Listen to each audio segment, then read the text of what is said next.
Hey guys, welcome back to the channel. We are back at a familiar place. Where else but the shop? So, you know one thing I've always said, I'm back at the shop, working hard, and I'm like, they probably don't even know what shop it is or if I have my own shop or whatever. Basically the way it works is my brother owns a tint shop and I happen to work here. So in the time off, when I do have it off, I like to kind of do my own side projects with my own cars and kind of modify them as they go. And I like to call it Devious Garage. So that's why I'm always at the shop. And when I get my free time, then I'm working on my cars. With that being said, the things that I do at the shop are window tinting and vinyl wrapping. Those are my two main things. So when I get my vehicles, I get two benefits. One, I can wrap it in a color if I really wanted to. And also I can tint it for free because I don't have to pay anybody. I just do it myself. So today's project is actually going to be tinting the SI, because if you guys look at it right now, it looks so, well, maybe not as bad in here because there's not as much lighting with the sunlight coming through it, but look, this is not going to cut it for me. Coming from a tinting background, I can't have clear windows. Like, it's just not for me. So I've decided to actually do a 5% in the back, and I'm going to do a 30% on the front. And the windshield I'm still debating. I don't know if I want to go ahead and do a clear, or if I want to do maybe like at least like a 50%. I'll kind of show you guys with the chart. I always like putting the window tint display behind like a white surface because you can kind of see the colors a little bit better. But if we're going to go with 5, this is a lot of people call it the limo tint, the 5%. I'm definitely going to go with this in the back. I'm thinking about going like this in the front so it's not super dark, like a 20%, which is almost like a factory look, like the SUVs that come factory tinted. So I'm going to go 5 in the back, 30 in the front. And then for the windshield, I could go something a little bit clearer here, but I kind of am leaning towards not this dark, but possibly like around here. This one's just like basically like nothing on there, so it still helps protect the heat, because if you guys notice, this is the ceramic. And what basically ceramic does is, let me face the camera towards me. So what the ceramic tint actually does, for a lot of people that don't know, is the ceramic is actually going to block out like almost twice as much heat, or even more than that. And it's going to keep out all the heat without having to go super dark. So a lot of people think that just because you're going 5%, it'll keep all that heat out. With ceramic, it cuts that out. So you can actually go a shade lighter, still get all that heat rejection without having the trouble of, you know, going super dark and getting pulled over, especially for your front windows and your windshield. So I'm going with the ceramic on my car, of course, because I want the best for my SI.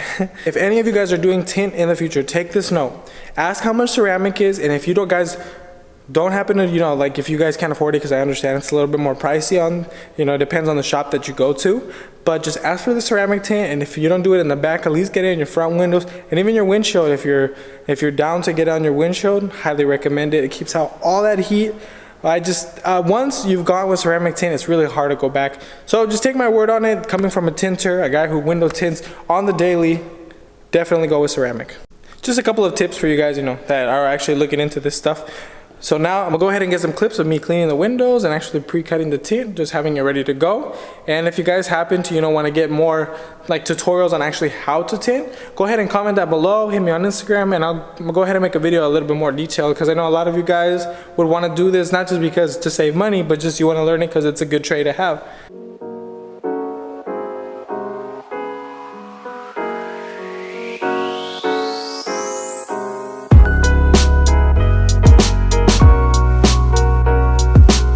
I decided to start with the back first, and as you guys notice, this is just like a small preview. It's not installed yet. It's just basically prepping to heat shrink it.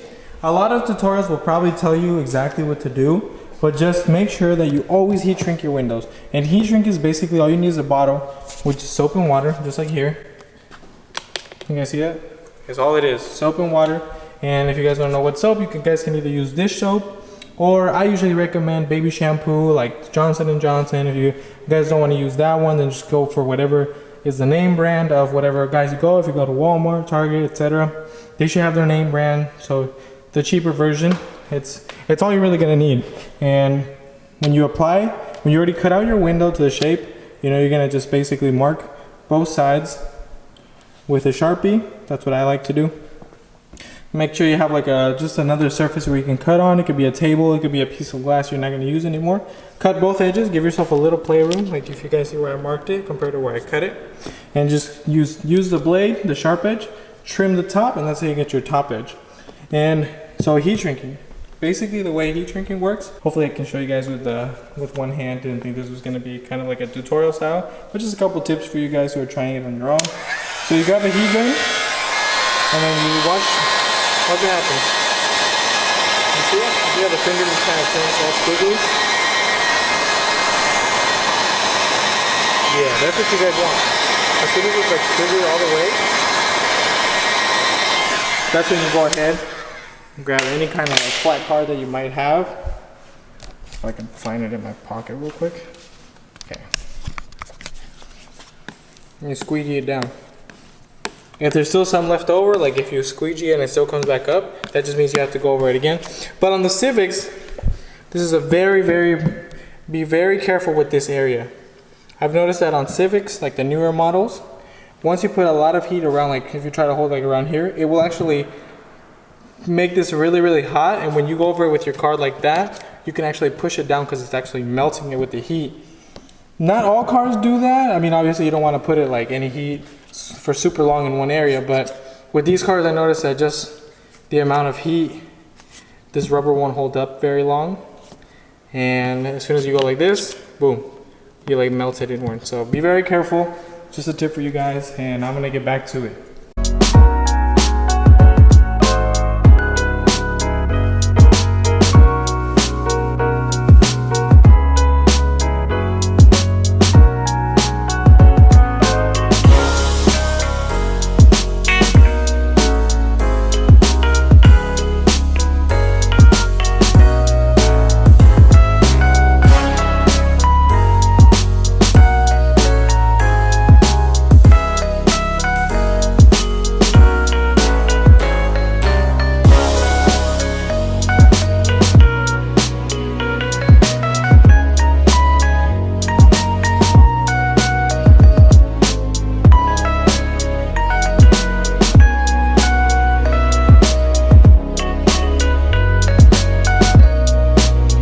Just want to catch up with you guys real quick to show you what I have done so far. I went ahead and knocked out this side, this back windows, and look at that difference. Woo! It looks pretty light here because the light's passing through the back, but once you close it, boom, so much better. I mean, just look at it. It gives it so much style, especially with the white color, the white on black look. I can't wait to do the back window on the other side. Do a quick walk around you guys for the back. Woo. It probably looks a lot darker in here just because there's not sunlight. Damn. Oof. Man. There's nothing like seeing a car before and after getting tinted. Like, look at that transformation. I can't wait to get my red emblems, which I already ordered. Gotta definitely black out the taillights in the future. Oh, and this chrome too. I don't know why they did chrome on this. Like, even the sport models have all black, but whatever. I'll knock it out. Good thing is I know how to do all that, so I don't have to worry about paying somebody to do it. So moving on to the fronts, I'm probably gonna do a 30. And the windshield, once I do my fronts, I'll kind of see where it kind of looks and complete, you know. I don't want to go too dark on the windshield too, but I'll catch up with you guys once I'm done with the front.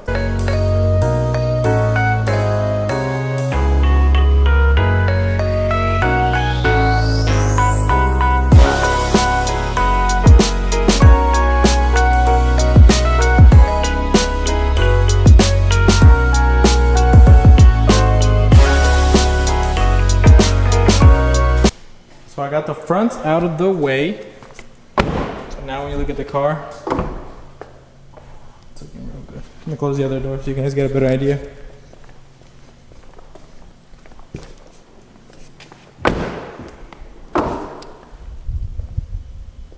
So much better.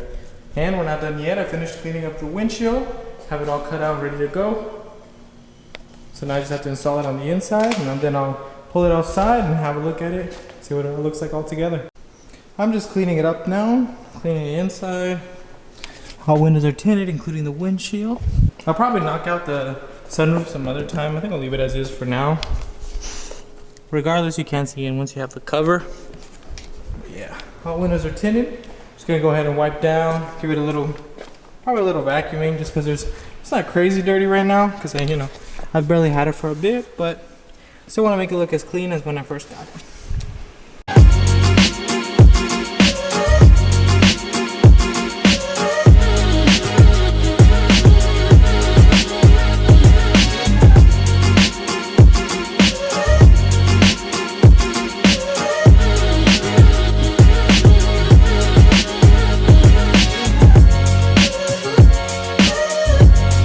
Had my brother finish up cleaning all the windows on the outside and did the door panels for me. Get rid of all the water streaks. Moment of truth, guys.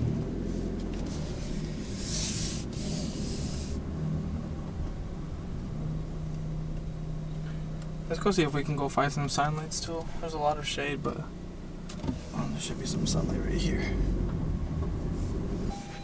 Still getting used to the electronic brake in this car.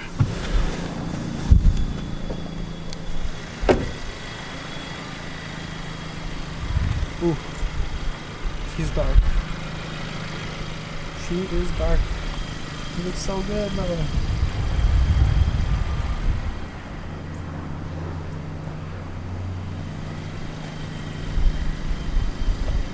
That is what I'm talking about, guys. I'm gonna go put it in the shade, though. So much better. I don't feel like a fishbowl anymore. But these back windows look super dark. Like, I can't even see them. Watch, this is the camera just like that. Almost looks like a mirror.